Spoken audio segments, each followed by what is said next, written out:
Well, we finally got to play Halo Infinite. I did not get to play the first day of the Halo Infinite tech preview because I had some issues, but we figured it out. And yesterday, I played about 6 hours of this tech preview. I streamed it. And I gotta say, I had a blast. I thoroughly enjoyed what I played the other day in this Halo Infinite tech preview. Now, that doesn't mean there's no issues. There's definitely issues, performance issues, various bugs and glitches. But as of now, I'm not too worried about some of these issues because, like 343 said, this is an older build, so some of these issues might already be fixed. And other issues might be fixed before the game launches. We have to wait and see. I'm not going to sit here and harp on about every little bug or major bug that was found in this Halo Infinite tech preview. I mean, I'm someone, I don't like to jump the gun. I don't like to jump the gun. They're saying it's a tech preview. They're saying it's an older build. They'll be able to fix some things before launch.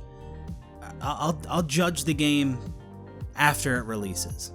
So again, not too worried about all these issues right now, but that doesn't mean I'm not paying attention to the issues. It is a tech preview. 343, they're looking for feedback, so it is very important to pay attention to the issues. If something happens, don't just gloss over it and hope it's fixed before launch. I mean, you can submit a ticket, you can provide feedback. So right now, during this tech preview, it is a great time to point out all the different issues and provide feedback. I know there's been a lot of issues, some big, some small, a lot of performance issues, low FPS with some good hardware on PC. And by the way, I have been playing the tech preview on PC. I don't know exactly what the experience is like playing it on Xbox. But again, it's a tech preview. And I know some of you were probably thinking, like, come on, dude, it's 343. You know they're not going to fix all this stuff before launch. Well, they've said they're not going to fix everything before launch. But some of you might be thinking I shouldn't be giving 343 the benefit of the doubt here. You might be thinking that Halo Infinite is going to launch and still have a significant amount of issues, more issues than a game should launch with. But I don't want to get ahead of myself. So right now, how I'm looking at it is like this. Yeah, there's a lot of issues, some big, some small. People are providing feedback. Some of these issues may already be fixed in a later build, and many of these issues might not be there at launch. It's a tech preview. We don't know. We don't know. So I'm going to wait till the game launches, and then if a lot of these issues are still in the game at launch, well, then we might have a problem. And because they are calling this a Halo Infinite technical preview, with every issue you find, people can just say, hey, it's a tech preview. It's a tech preview. Hey, tech preview, man. Tech preview. There's going to be issues in a tech preview. So there's really not much point in complaining about all these different issues because you're gonna get hit with that response. It's a tech preview. It's a tech preview, and I get that. It is a tech preview. I mean, I can't argue it. It is a tech preview. But some of these these issues might make it into the game at launch. We just have to wait and see. But I do wonder, with some of the issues that we have been seeing during this Halo Infinite tech preview, I'm curious how many of these issues are just because this is a pre-release build, it's a tech preview, it's an older build, and like how many of these issues is 343 actually like struggling to fix or they can't fix, But anyways, that's enough about the bugs. I just want to talk about the gameplay. And I have a lot of thoughts, so I'm not going to be talking about every little intricate thing related to Halo Infinite. But the main thing I want to get across is that I thought it was a lot of fun. I thought it was above all else, it was fun for me, anyways. And I'm even gonna say this: despite whether or not I think this feels like Halo, it was still fun. I still had a blast playing it. Now, it is Halo, so it should feel like Halo. And if you're releasing a Halo game that doesn't feel like Halo, then that's a problem. But man, I did not expect to enjoy this game as much as I did. And that's with the issues. That's with only playing 2 maps against bots. I was playing 2 maps against ODST difficulty bots. And I was still enjoying the hell out of this. And like I said, I didn't get to play the tech preview the first day. From watching other people play, I thought it looked okay. Just super average. I thought it looked better than 4 and 5, and I still feel like it is much better than 4 and 5. But I did not expect to enjoy it as much as I did. You know, there are some games that are a lot more fun to play than they are to watch. It doesn't mean they're boring to watch, but playing it is like 10 times more enjoyable. There's a couple games I can think that are like that. But then you also have the opposite. There's also a bunch of games out there where they look really fun when you watch it, but then when you play it, it's actually not so great. In the end, when Halo Infinite finally releases, hopefully later this year in a couple months, I don't know how good or bad the game is going to be. I mean, like, there's still a lot of the game we haven't seen. My main concern right now is maps. Because the 2 maps that I have played, Livefire, Recharge, and I think the 3rd map, Bazaar, drops today, the time I'm recording this. Recharge and Livefire, just average maps. I didn't think they were good, I didn't think they were bad, but they were just average, and that's it. I want some legendary Halo maps. Maps that rival those of Halo 1, 2, and 3. Give me a map in Halo Infinite better than Midship, better than Lockout and Guardian and the Pit and Warlock and Narrows. Give me a legendary map, a couple legendary maps in Halo Infinite. That's what I want. But Livefire, Recharge, they weren't bad. Definitely weren't bad. And maybe I'll grow to hate them once the game actually comes out and I play more. I don't know. But they were just pretty mediocre. Also, when I was playing Halo Infinite the other day, one thing I noticed that differed from my first times playing Halo 4 and Halo 5 was that as I was playing, I started thinking about all the cool, new, creative things that you could pull off in Halo Infinite by combining a lot of the different sandbox items within this game. Things like the grapple hook and the repulsor, which we haven't got to use yet in this tech preview, at least not yesterday when I played, and all the cool things you can do with some of the weapons. Whereas when I played Halo 4 and 5, my mind was in a place where I was really aware of all the things that 343 had not carried over from the older games into their games. I'm like, oh, why is this missing? They didn't bring that back. Ooh, why did they put this in the game? Why can I see through walls? Why can I thrust? Why do we spawn with 7 abilities? You know, that's where my mind was playing Halo 4 and 5. I was really focused on the things, the good elements of classic Halo that they did not carry over.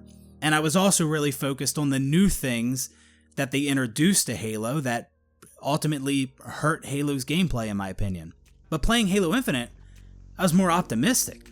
I was thinking to myself, ooh, what happens if I do this or do that or combine this with that? And it was just an enjoyable experience.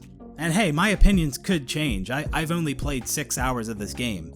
6 hours of a Halo Infinite tech preview with issues, 2 maps against bots.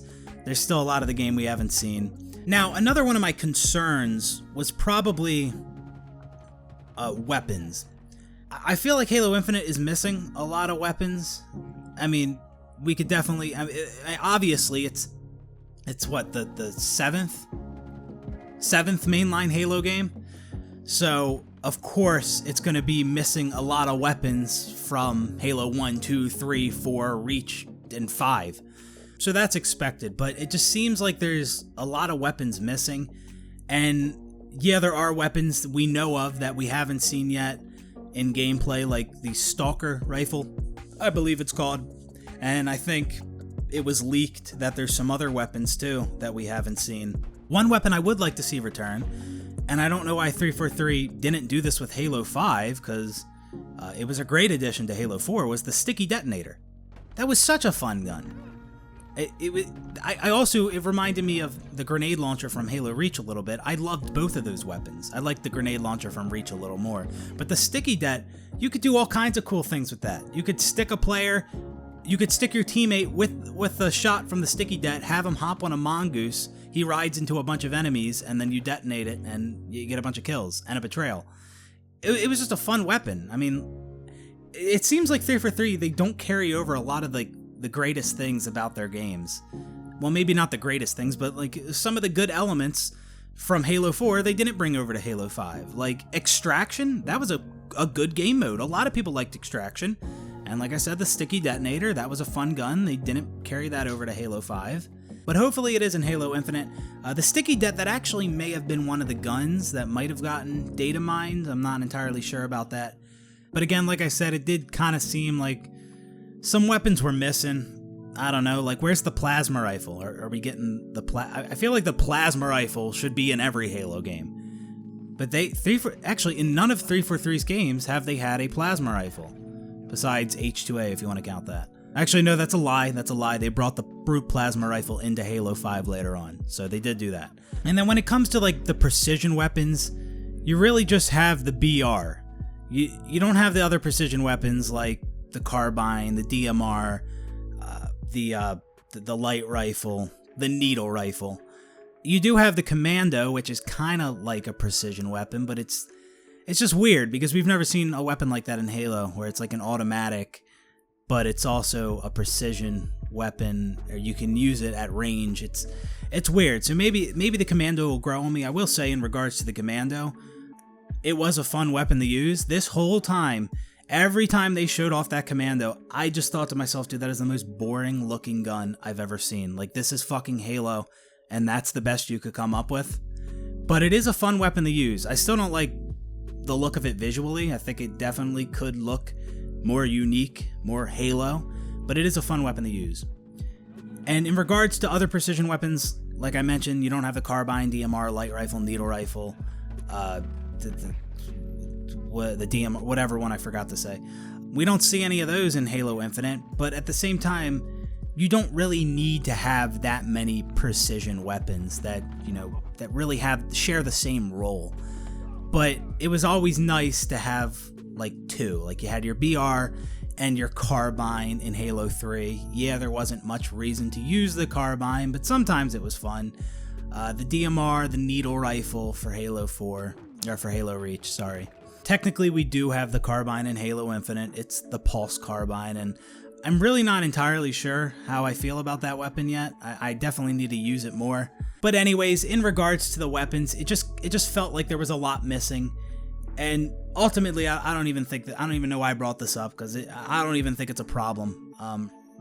Because like I said, this is the 7th Halo game, 7th mainline Halo game. So of course there's going to be a lot of weapons that do not return, because you're not going to have every weapon from all the previous Halo games in Halo Infinite, at least not at launch. They probably will bring weapons in later on. I think that's been data mined. I think it's been data mined that they will bring the classic shotgun into Halo Infinite. I think the classic shotgun should be there at launch. I'm not a huge fan of the Bulldog. Definitely not a fan of the Bulldog visually, and as far as gameplay goes, it does less damage, but it shoots faster, so, you know, there's the trade-off. I don't know, like, I just prefer the classic Halo shotgun. There was nothing wrong with it. I don't know why we had to switch things up there, but I don't know. The Halo Infinite medals, from what I've seen so far, I definitely like... I like a lot of them more than Halo 4 and Halo 5's medals, especially Halo 4. I'm not a big fan of the multi-kill medals, like, at all. I'll take the Halo Infinite multi-kill medals over the Halo 4 and 5 ones, from what I've seen so far. But the Halo Infinite's multi-kill medals, they've got nothing on the design of the multi-kill medals in Halo 3 or Halo Reach. I don't know why 343 just doesn't go back to that design, like the Bungie multi-kill medals. It was fine, it worked, they looked great. Why? This is an area where it's like, stop trying to reinvent the wheel here. It was fine, it worked, they looked great, just bring them back. Like, I get it. This is your Halo game. This is 343's Halo game, but the multi-kill medals were fine. The Halo Infinite Gravity Hammer, I do not like how long it takes to actually use that thing when you when you go to swing it. There's like a wind up.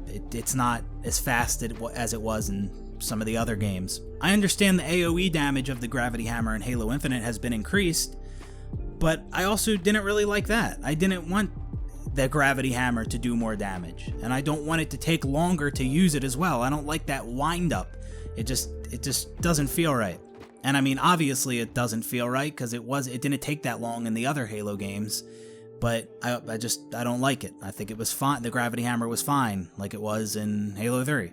Now, another thing in regards to the weapons on the map in Halo Infinite, and this is a nitpicky thing, and I acknowledge that. This is not a big deal, but I'm not the biggest fan of all the weapons, all the items either being on the wall or on a weapon pad. Not that there's anything wrong with that. Again, there's not. Again, this is nitpicky. And I'm okay with some of the items being on the weapon pads. I'm okay with some of the items being on the wall, but I'd also like it if there were just some weapons that were laying on the map more naturally, like they were in the classic Halo games. But again, that's just something really small. Not bitching about that. Just wanted to mention it. But another thing I want to say in regards to the weapon spawns on each map, I don't like how it's partial random weapon spawns. So I'm not exactly sure how it works, but on some of the weapon pads and some of the weapons on the wall, different weapons will spawn there. And I'm not sure if different weapons spawn there throughout the game, or is it like every match it'll be a different weapon on that weapon pad on that wall. So like, let's say I play live fire and I get into a game and it's a Needler on the wall, okay? And it's going to be it might be a Needler on that wall for the entirety of that game. I'm not sure if that's how it works, or when I get into the game, it might start off as a Needler on the wall, and when it respawns, it turns into a Pulse Carbine next. So I'm not exactly sure how it works, but you do have like partially randomized weapon spawns, and I think it only cycles between like 2 different weapons on the weapon pad or on the wall. Same goes with grenades. I think it cycles between plasma grenade and spike grenades. I think with the power-ups, it'll cycle between overshield and camo. I know on live fire with the weapon in the middle, it can switch between a snipe spawning there or a skewer. I'm not a huge fan of that. Like I've said in the past, I think the weapons are a big part of what gives a map its identity, and I don't like randomizing the weapons. I know it's not completely random, and it might only switch between 2 different weapons, but still, every weapon is different, and it can change the way the match plays, and I prefer more static weapon spawns on each map, meaning that the same weapons spawn in the same locations every time you play it. And if certain weapons don't really work on the map and players provide feedback, then 343 can update and change it. But yeah, this partially randomized weapon spawning system, I don't like that. I'm also not a huge fan of anything to do with showing players where weapons are on the map through the walls, or giving players the time that a weapon's going to spawn. I think your little personal AI thing calls out when certain weapons are spawning or about to spawn. I'm not a huge fan of any of that. Like, you could press down on the D-pad and I think it shows you all the weapon spawn locations. I don't think it tells you which weapon spawns there through the wall, but it shows you all the locations. Your personal AI voice will tell you when certain weapons are spawning. Also, sometimes there will be a timer on weapon pads counting down, letting players know when those weapons are going to spawn. There will be a waypoint above the weapon pad. And ultimately, just when it comes to the weapons on the map, I just prefer it the way it was in the classic Halo games. I just think that was a better system, and the game didn't hold your hand as much as Halo Infinite is. In the classic Halo games, there was no seeing these power-ups through the walls. The announcer didn't call out when it was going to spawn. There wasn't waypoints above the weapon spawn locations or timers counting down. Nah, the player had to keep track of all that, and I think that was fine. That added to the skill gap. Let's talk about the player outlines. As many of you know, 343, they're doing away with red versus blue, meaning when you get into a team match, it doesn't just lock players into a team color. as far as your armor color goes. Players can choose whatever color they want for their Spartan's armor, but when you get into the game, you will have an outline on your teammates and an outline on the enemies. And you can actually adjust the colors of the outlines for your teammates and for the enemies. I've never been a huge fan of outlines. Like in Halo 5, just seeing the weapon outlines always bugged me for some reason. I mean, just visually, I wasn't a huge fan of it. It just makes things seem a little more unnatural and like they're not actually part of the environment as much. And I get it, it's an FPS. You know, you don't want visibility to be an issue. I understand that. But I think it would be fine without the outlines. I mean, the other Halo games did not have outlines on players. And I do not think you need it here, even though 343 is doing away with red versus blue. Because like I've been saying, all you got to do is put the waypoint above your teammate's head and their service tag or their emblem or whatever. You just put the waypoint above your teammate's head and that's it. Then you know who your teammates are. Anybody without that big fucking waypoint thingy above their head is an enemy. In Halo 3 right now, you could take red versus blue out of Halo 3 and you shouldn't have a problem distinguishing friend from foe because your teammates have the giant waypoint above their head. So I much rather that system. And as far as like the outlines go, giving players the option to turn off outlines isn't really a solution here because it is easier to see players with the outlines. They definitely stand out more. So if you did have an option to disable outlines for you, well then you're handicapping yourself a little bit. You're putting yourself at a little bit of a disadvantage because for people that keep the outlines on, you're probably going to stand out more. So I just wish across the board outlines weren't a thing. Again, this might not be a huge deal, but visually I'm just not a huge fan of everything being in a fucking outline, you know? And I also want to add, when I was playing Halo Infinite, I did not have an issue differentiating who was on my team and who's an enemy. I thought it was pretty clear. Now these next two things I want to discuss are two of the more significant things I kind of had an issue with about this Halo Infinite gameplay. One, and these things are similar, but the first thing is, it wasn't always super clear to me how much health enemy players had. So what do I mean by that? Well, if you take a game like Halo 3, when you're shooting at a player in Halo 3, there's a shield effect on their player model, and it gets brighter and brighter as you shoot them, and it'll be at its brightest right before you pop their shields. And then once you pop their shields, or even before you pop their shields, the lights on their armor will be glowing. They'll be glowing more when they're weak. So that helped you determine how weak a player was in Halo 3. And then also, once you popped their shields, there would be like this broken shield effect all around their Spartan. And it was more visible to me than whatever they got going on in Halo Infinite. Because in my time playing Halo Infinite, it just wasn't super clear to me like how weak a player was. And even after you pop their shields, that also wasn't super clear either to me. And maybe it's just something I got to get used to. Maybe that was just a me thing. I don't know if any of you felt the same way. Like there was times where I was shooting at a player and visually looking at the player, I didn't know if they were weak enough to get that final melee in to finish them off. And the second thing I wanted to mention was about my own health, my own shields. There was so many times where I would just die and I had felt like I didn't even take any damage. Right? Like I'd be shooting at a player, well, a bot. I'd be shooting at them and I'd see them shooting back at me, but I didn't feel like I was taking damage, and then I would just die. It wasn't as clear to me that I was taking damage in Halo Infinite as it is in some of the other Halo games. Like it kept surprising me many times. I would just die and I'm like, man, I felt like I didn't get hit once there, but I was. I had to keep looking at my shields at the top of the screen. I don't usually do that. I usually know how much health I have when I play Halo 3, and maybe that's because I gotta go in and test it. There might be certain sound effects or on-screen effects that were there in Halo 3 that are not present here in Halo Infinite. I don't know exactly what it is. I gotta go in, I gotta mess with some things and I gotta figure that out. But I feel like there was definitely something missing in Halo Infinite, and that is why it wasn't as evident to me that I was taking damage. Another thing, the Halo Infinite sniper. Visually, and the view model of it, I like it a lot more than Halo 4 and Halo 5. Also, speaking of FOV, I like how the reticle scales with the FOV. So if you pull the FOV back, the reticle gets smaller. Fucking love that.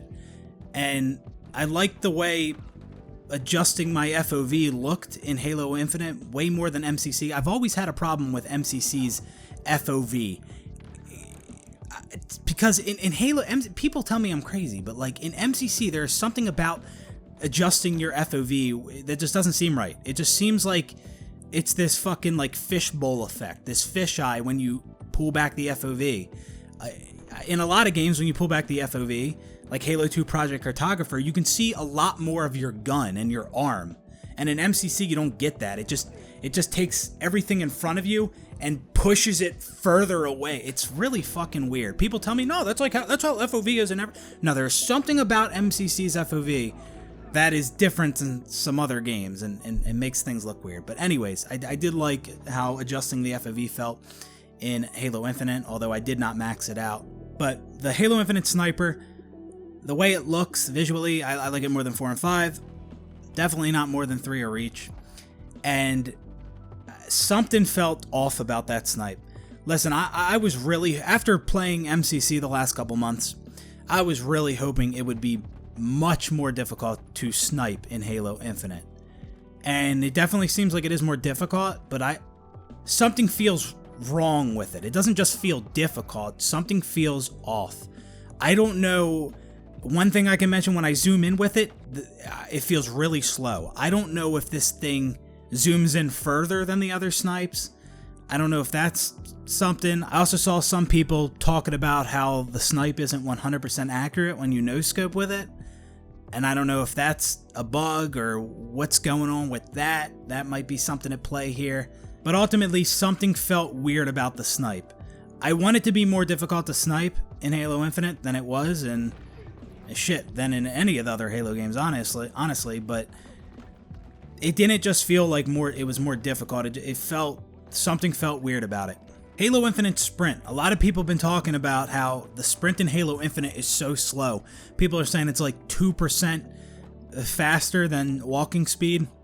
I'm not sure if that's exact, the 2%. But yeah, sprinting in Halo Infinite is not that much faster than your normal walking speed, and I love that. I don't think that means sprint serves no purpose, because you have to sprint to slide. So that's how I look at it. Like in Halo Infinite, if you want to slide, you have to sacrifice shooting for a second to get that slide. So to use, it's like you have to charge up the slide ability essentially. Obviously, I'm someone who does not like abilities, and I should specify, I don't like abilities being part of the base player movement. Having the abilities on the map might not be that bad, depending on the ability. We saw something about a thrust ability in the Halo Infinite settings, and it looks like that's going to be a piece of equipment on the map. If that's the case, that might not be so bad. And that's another thing I gotta mention. I don't know what it was, but when I was playing Halo Infinite, I kept trying to thrust. I don't know why that is, because despite what some people are saying, I do not think Halo Infinite is Halo 5. It is much different than Halo 5, and I don't even play Halo 5, so I don't know why I kept trying to thrust, but it was just like I was instinctively doing it, and so all the time when I was playing. Like y'all have no idea how many times I pressed X to thrust in Halo Infinite. So that's really weird. I mean, something about it must have reminded me of Halo 5, because I kept fucking trying to thrust, but I do want to mention that. That was weird. I don't know what was going on there. But yeah, abilities, I'm not a huge fan of them being part of the base player movement, but this is the Halo game with the least amount of abilities out of all the Halo games that included abilities. And the sprint is not that much faster than the normal walking or running speed. And so really you could look at it like 2 abilities, sprint and clamber. I think I'd like the game even more without those abilities. In my opinion, I don't really think 343 perfected the abilities, sprint, slide, and clamber, and actually made them a good addition to Halo. No, I think I'd still enjoy the game just as much, maybe more, without those abilities in the game, or at least if they put them on the map as a pickup. But with it only being 3 abilities and with sprint being very slow, I mean, that is just so much better than all the abilities we got in Halo 4 and Halo 5 and Halo Reach. Even though in Halo Reach you had to pick one ability, you couldn't have multiple, but I mean in Halo Reach you had things like fucking armor lock and jetpack, which really broke the game. And another thing that's good about sprint being slower in Halo Infinite is that 343, they don't have to stretch the maps out. They don't have to make them bigger to accommodate for sprint. See, the problem with Halo Reach, you had sprint in the game, but it was everybody didn't have sprint. You had to choose sprint. You had to choose sprint amongst a bunch of different abilities. So they couldn't scale the maps larger to accommodate for sprint because not everybody had sprint in Halo Reach. But then the problem with Halo 4 and Halo 5, yeah, everybody had sprint, but you're not sprinting at all times. Like, you couldn't sprint with the flag. You can't sprint when you're shooting at people. So then it felt weird moving around the map or moving through some of these longer sections without sprint. And so with Halo Infinite, with the sprint being only like 2% faster than the normal player movement speed, you don't have to increase the size of the map to accommodate for sprint, and I think that's great. Yeah, like I said, guys, ultimately I'm enjoying this game right now. Had a lot of fun with it. And I want to close this video with saying this last thing, and I don't want you guys to take this the wrong way, but when I was playing, there were times where I don't know what it was, the flow of the map or the way I was playing, it did kind of feel reminiscent of playing a Call of Duty game. That's not me saying Halo Infinite is Call of Duty, or that it even plays like Call of Duty, but something about when I was playing it reminded me of COD, and I don't know exactly what that is. Maybe it has something to do with using automatic weapons at longer ranges. I mean, that's not something we really have done in Halo. Maybe in Halo 5 a little bit with the ADS on the weapons, but like the Commando, that's like a precision weapon, but it's also an auto, and then you could ADS with the assault rifle, and I didn't really have a BR in my hands a lot of the time, so there was a lot of times where I was shooting longer ranges with automatic weapons. So maybe that's what was reminding me of Call of Duty a little bit. I don't know, but regardless, I enjoyed the game. I also wanted to mention, I don't like all the stuff popping up in the middle of the screen, how the medals and the kills and your points are in the middle of the screen there. I don't like that. It can be kind of distracting at times. I mean, there's nothing going on in the top left and the top right of your HUD. I prefer the old Halo HUD. I don't think this HUD is that bad, honestly, but I just prefer the way it used to be in the other games. And I mean, take all that crap in the middle of the screen and, I don't know, throw it up in the top left or top right, or incorporate it into the kill feed on the side of the screen. From what I've played so far, the 6 hours I've played of Halo Infinite, the first tech preview, on 2 maps, live fire, recharge, going up against ODST difficulty bots, I had a lot of fun. I really enjoyed it. And yeah, I'm more hopeful about this game now than ever before. That doesn't mean I think it's going to launch perfect. This game could be a disastrous launch. That could still happen, but when it comes to gameplay, I think I'm really going to enjoy it. I think it's definitely better than 4 and 5. I don't know about Halo Reach yet. Definitely too soon to tell for me. And I don't know. I don't think it's going to be better than the original, any of the first 3 Halo games. But overall, I had a blast playing it, and it was just, like I said, it was just fun for me. And it was the gameplay was kind of addicting. It was so satisfying to get kills. Like some of the situations I was in, it just felt so good. Like you BR that guy over there, then you turn AR beat that guy down, you throw a grenade into a room, double kill. The noises, the metals popping up, everything. It just felt good. It was really satisfying. I enjoyed it. This video is long enough as it is. There's probably a ton of things I forgot to talk about in this video, I'm sure there is. So there's things I probably, as soon as I end this video, like, I'm gonna think to myself, shit, I forgot to mention this, but there's plenty more videos to come. I'm having fun with this game, and I want to know what you guys think. I definitely think this is going to be be 343's best Halo game. I won't say that until the game launches, but yeah, I'm having fun with it. It's a tech preview. There are issues. Hopefully they're fixed before launch. And yeah, that's going to do it for this one, guys. I hope you enjoyed the video, and I will see you on the next one. Peace out, everybody.